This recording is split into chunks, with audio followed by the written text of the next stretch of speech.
Today I am having शीतल खंडल। शीतल खंडल को आप सभी जानते हैं, जो बालिका वधू के फैन है, ऑफ कोर्स वो शीतल के भी फैन है। So Sheetal, welcome to my show and I am very very very glad to have thank you, नमस्ते, सलाम, सत श्री अकाल to everyone. And you ji. आज तो सबको ही पता है कि ऑफ कोर्स आज का दिन याद भी बहुत रहेगा, भुलाया नहीं जा सकता। बिल्कुल। हमारी माँ एग्जैक्टली व्यूअर्स जो है उन सभी को पता है कि आज सुरेखा सिकरी जी, वेटेरियन एक्टर, सीनियर एक्ट्रेस जो हैं, आज हमारे बीच नहीं है। एंड शीतल, बहुत लंबे टाइम तक दादी सा उन्हें कहते थे, दादी सा के साथ आपने काम किया है। And how was your experience working with her? How was she as a person? वो एक ह्यूमन बीइंग के तौर पर कैसी थी? क्या क्या उन्होंने आपको लेसन्स दिए? कैसा रहा आपका बालिका वधू का उनके साथ सफर? दादी सा नाम तो देखिए उन्हें दुनिया की तरफ से मिल गया था, लोगों के लिए, सबके लिए वो दादी सा थी। लेकिन अकॉर्डिंग टू मतलब जो मेरा कैरेक्टर था गहना, उनके लिए वो सास थी हमारी, और हम उन्हें मासा बुलाते थे। तो यूजुअली मैं अपने शहर से बहुत दूर हूँ, यहाँ मैं राजस्थान से बिलोंग करती हूँ और मुंबई रह रही हूँ। तो जब मैं सेट पे काम करती थी, लोगों को थोड़ी सी अजीब लगेगी ये बात, हमारा ऐसा कोई रिश्ता नहीं था, ऐसी कोई बॉन्डिंग नहीं थी। लेकिन माँ शब्द अपने आप में बहुत मायने रखता है, बहुत बड़ा होता है। तो जब मैं उनको मासा बुलाती थी ना, तो मैं दिल से फील करती थी कि हाँ, वो हमारी माँ है। सास की तरह नहीं, मैं माँ की तरह फील करती थी।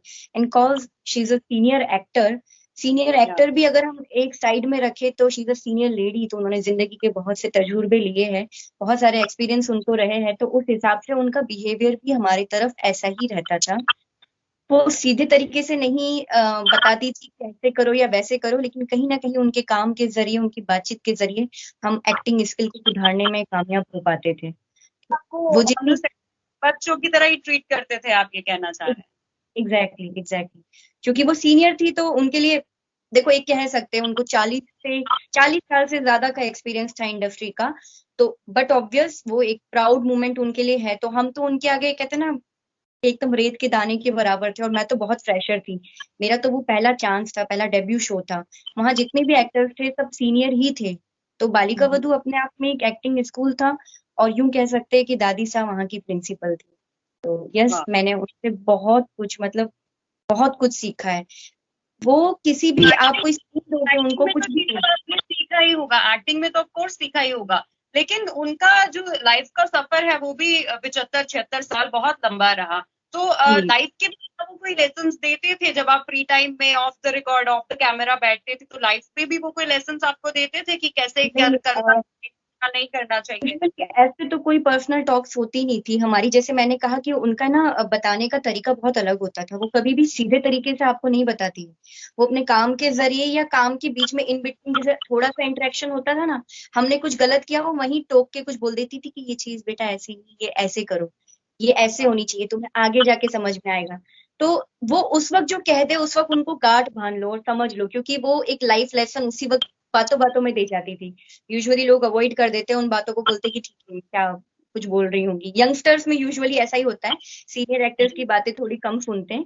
लेकिन एज एन एक्टर मेरा ये मानना है कि हमारी फील्ड में हम जितना सीनियर्स को सुनेंगे ना, उतना ही ज्यादा आगे जाएंगे। उनसे तो मैंने पर्सनल लाइफ में भी बहुत कुछ सीखा है।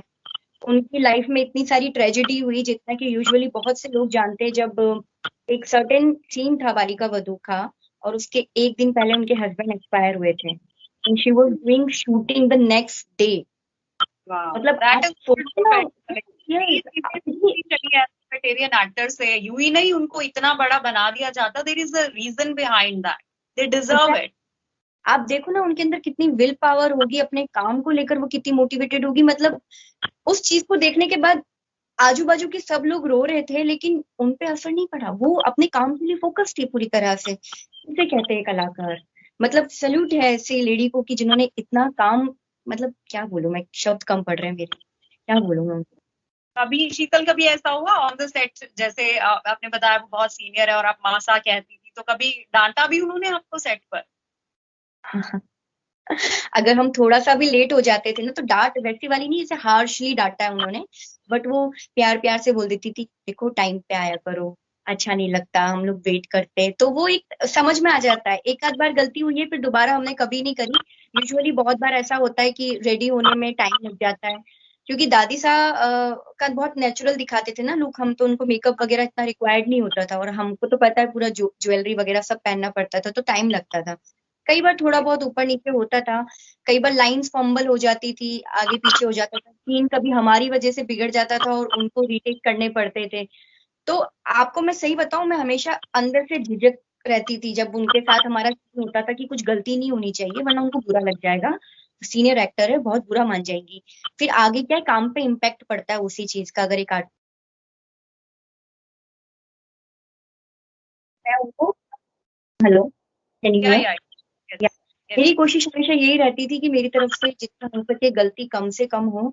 एक डर हमेशा रहता था, मैं आपको बताऊं, मुझे कई बहुत मतलब कई महीने, ऑलमोस्ट एक साल लग गया था उनसे धीरे धीरे खुलने में, बातचीत करने में। मैं डरी डरी ही रहती थी शुरू शुरू में, लेकिन उन्होंने कभी ऐसे डरा के रखा नहीं है। पर्सनली मुझे अंदर से ऐसा फील होता था कि कुछ बुरा ना मान जाए, कुछ गलत ना लग जाए इन्हें। एंड बालिका छोड़ने के बाद भी मेरा उनसे कांटेक्ट रहा था, मैं उनके बर्थडे पर उनको विश किया करती थी, बहुत पोलाइटली वो जवाब भी देती थी, प्यार से बात भी करती थी। मतलब दूसरे जो सीनियर एक्टर्स है वो तो शायद डेली डेली बेसिस पे टच में रहते थे, मेरा वैसा वाला कांटेक्ट नहीं था उनसे, क्योंकि मैं वाकई खुद को बहुत छोटा समझती थी उनके आगे। तो मुझे लगता था कि एक, कहते हैं ना, चांद को छूने में मेरी उतनी हैसियत नहीं है, मतलब मैं कैसे उनको इतनी तकलीफ दूं, तो मैं थोड़ा डर डर के ही बात करती थी। बट वो इंसान बहुत ही अच्छी, बहुत ही अच्छी। Everybody missing her today. Everybody is stunned and missing her today. So शीतल, को ऐसा पर्टिकुलर वाक्या, कोई सीन उनके साथ आपका हुआ हो और उसको लेकर उसके पीछे कोई कहानी हो, आप शेयर करना चाहती हो सुरेखा जी के साथ, जो मुझे, मोमेंट्स आप। मैंने उनके साथ लगभग 3 साल से ज्यादा काम किया है। हेलो। क्या? हाँ, मैंने उनके साथ लगभग 3 साल से ज्यादा काम किया है, तो बातें तो बहुत सारी है। मतलब मैंने 2015 में शो छोड़ दिया था, इतनी ज्यादा मोमेंट तो मुझे याद नहीं रहेंगे, लेकिन एक बात याद है, जिस दिन मेरा आखिरी दिन था सेट पे, और वो आखिरी दिन कुछ ऐसा पिक्चराइज किया गया था कि मैं और जो मेरे जो नए जो हस्बैंड बने थे, हम शहर छोड़ के जा रहे थे बच्चों के साथ, तबादला हो गया था। और वो चूंकि मुझे बताया गया था कि 1-2 दिन शूट और रहेगा, अभी आगे भी दूसरे दिन रहेंगे, लेकिन जब शूट स्टार्ट हुआ तो मैं ऑटोमेटिकली समझ गई थी कि this is my last day, और इसके बाद मैं शूट पे नहीं आऊंगी। और मैं बता नहीं सकती कि मुझे, I don't need anything. Shot is always very emotional and very memorable.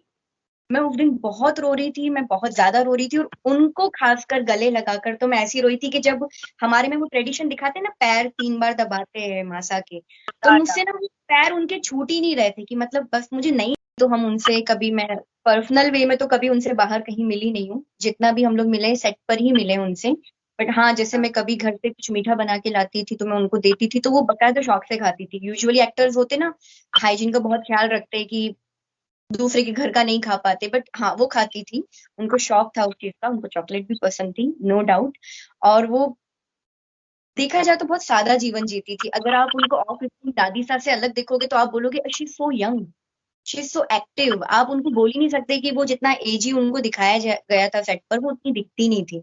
वो लगता था आप और हम जैसी ही है, एक बचपन, एक बच्चा उनके अंदर हमेशा एक जिंदा रहता था। लाइवली बिहेव रहता था उनका हमेशा, सेट के ऊपर भी, सेट के अलावा जब हम लोग शूट नहीं करते थे उसके अलावा भी, जो मैंने पर्सनली नोटिस किया है। पता नहीं बाकी कुछ लोगों को हो सकता है वो बहुत प्राउड लगता होगा उनके अंदर, या कुछ अलग लेवल दिखता होगा, बट मैंने तो उनके अंदर एक बच्चा देखा है हमेशा से, जो जब भी कोई ऐसा सीन आता था हंसने कूदने का, खेलने नाचने का, तो वो ऐसे डांस करती थी, ऐसे बातें करती थी जैसे कि एक बच्चा कर रहा हो। ऐसा इंसान तो फिर अंदर से बहुत खुश रहता होगा ना, बट ऑब्वियस। और वही बात है, जितनी बड़ी वो कलाकार है, और आपने बताया कि कितना कुछ आपने उनसे सीखा है, और इतना लंबा उनका करियर रहा है, डेफिनेटली जितने भी को हाँ, स्टार से उनके काम किया होगा, कहीं ना कहीं जरूर कुछ ना कुछ सीखा होगा। That's why everybody is missing her today, everybody is crying. जितने भी लोगों से बात हो रही है, मैसेजेस आ रहे हैं, एवरीबडी इज सेइंग दैट कि यकीन ही नहीं हो रहा है कि वो चली गई। और स्पेशली बधाई के बाद से व्हेन शी बिकेम स्टार, मतलब लेवल पर जाके बधाइयों के बाद तो उन्होंने बिल्कुल चेंज कर दिया। वो जो सासू माँ का टिपिकल एक कैरेक्टर हुआ करता था बॉलीवुड में या मूवीज में, बिल्कुल उन्होंने चेंज कर दिया बधाइयों के बाद। But the thing is that ना, कि हम ये नहीं कह सकते उनके लिए कि वो चली गई है। वो कहीं नहीं गई है। उन्होंने अपने काम की छाप छोड़ी है सबके दिलों में, जहन में। लोग उन्हें बरसों तक याद रखेंगे, not because of our show. उन्होंने इसके अलावा ना जाने कितने काम किए। मैं कह तो रही हूँ मोर देन 40 ईयर, 40-45 ईयर्स उनका एक्सपीरियंस रहा है। तो उन्होंने इतना सारा काम किया है कि उनकी हर एक काम में उनकी एक छाप है। तो लोगों के दिलों में वो हमेशा रहेंगी। वो जिंदा थी, जिंदा है और हमेशा जिंदा रहेंगी। शीतल, लास्ट कपल ऑफ इयर्स में बॉलीवुड ने बहुत कुछ खोया है, बहुत दिग्गज कलाकारों को खोया है, बेशक कोई एक्सीडेंट रहा हो या फिर नेचुरल डेथ रही हो। बहुत बड़े बड़े कलाकारों को बॉलीवुड ने खो दिया है और टीवी इंडस्ट्री ने खो दिया है। अब व्हाट डू यू फील कि इनकी कमी किस तरह से पूरी की जाए? वो तो खैर नहीं की जा पाएगी कभी भी, लेकिन किस तरह का इम्पैक्ट टीवी इंडस्ट्री पर और बॉलीवुड पर ऐसे कलाकारों के जाने का रहा है? मतलब आप बॉम्बे में बैठी हैं, you know the ground better कि वहां क्या चल रहा है, कैसा एनवायरनमेंट, कैसा माहौल है, तो वो आपसे जानना चाहती देखिए क्या होता है ना कि दे आर मेथड एक्टर्स। ये लोग अपने टाइम का इतना कुछ सीख कर आए हैं कि मुझे नहीं लगता जितने भी वेटरन एक्टर्स, मतलब इंक्लूडिंग सुरेखा जी, जितने भी एक्टर्स जो अब हमारी दुनिया से जा चुके हैं, हमारे बीच में नहीं है, उन जैसा काम आगे कोई कर पाएगा या उनके आगे कोई अड़ भी पाएगा। वो एक समय था, एक दौर था जो अब चला गया। वो वापस नहीं आ सकता। आप और हम बस कोशिश कर सकते हैं कि अगर उनके कदमों की धूल बराबर भी कुछ इम्पैक्ट इंडस्ट्री को दे पाए, पर उनके जैसा तो शायद ही कोई कर सकता है। रियली मुझे नहीं लगता कि राज कपूर साहब के जमाने से लेकर मैम तक ये सब काम करके जो कलाकार इस दुनिया से जा चुके हैं, वैसा काम मैं भी नहीं कर सकती। दुनिया का शायद और भी कोई कलाकार वैसा काम कर ही नहीं पाएगा। फिर भी still will try to our best कि हम लोग हमारे लेवल पे क्या अच्छा कर सकते हैं, इंडस्ट्री को क्या अच्छा दे सकते हैं। कोशिश करेंगे सब्जेक्टफुल जो आते हैं सब्जेक्ट उन पर काम करें, दुनिया को ज्ञानवर्धक चीजें दे, रादर देन जो दूसरी चीजें जो लोग इंटरेस्ट लेते हैं उनके अलावा हम ऐसा काम करें कि जैसे माता को याद किया जाएगा वैसे कभी हमें भी याद किया जाए जब हम इस दुनिया से जाए। कोशिश करेंगे। ये बहुत ही विनम्रता की निशानी होती है जो भी आपने अभी कहा शीतल, की जैसे आपके सीनियर्स को याद किया जा रहा है वैसे ही आपको भी याद किया जाए, और इसका मतलब you are always ready to learn. हमेशा आप सीखने के उसमें रहती हैं। बॉलीवुड की अगर बात करें शीतल, तो how is Bollywood doing? Because Covid की वजह से भी इंडस्ट्री पर बहुत बुरा इम्पैक्ट पड़ा। इंडस्ट्री एकदम रुक से गई, रफ्तार रुक गई, इंडस्ट्री की काम रुक गया, लोगों के पास काम नहीं था। प्लस इतने सारे एक्टर्स जो है हमें छोड़कर चले गए। तो अभी how is Bollywood doing back to track, back on? 1 साल पहले जब कोविड स्टार्ट हुआ था तो मैं यूजुअली कह सकती हूँ कि मुंबई आधे से ज्यादा खाली हो चुका था। बहुत से कलाकार अपने अपने शहर जा चुके थे क्योंकि सबको पता है कि मुंबई में लोग बाहर से आकर बसे हैं, यहाँ अपने सपने पूरे करने आते हैं, जस्ट लाइक मी। तो बहुत से एक्टर्स जा चुके थे क्योंकि फाइनेंशियली क्राइसिस इतने हो गए थे, लोग सर्वाइव कर ही नहीं सकते। ये शहर बहुत महंगा है। अब कितना ही रेंट कम कर लो, कुछ भी कम कर लो, महंगा है, ये बहुत महंगा है। तो लोग यहाँ से जा चुके हैं। लेकिन जो यहाँ मौजूद थे वो ये उम्मीद से मौजूद थे कि चलो आज नहीं तो कल वापस से काम शुरू होगा। आपको पता है बीच में लॉकडाउन खोल दिया गया था, लेकिन जैसे ही काम शुरू हुआ वो वापस से लग गया। तो ये जो सेकेंड वेव आई है कोविड की, ये तो और भी ज्यादा खतरनाक थी क्योंकि पहले वाले में तो लोग समझ ही नहीं पाए थे, यहाँ संभलना चालू किया था कि वापस टूट गए। अब हुआ है कि मार्केट में थोड़ा बहुत फिल्म एसोसिएशन ने भी थोड़ा सा शूटिंग को टाइमिंग दी है, एटलीस्ट 4 बजे तक शाम तक शूट अलाउ है।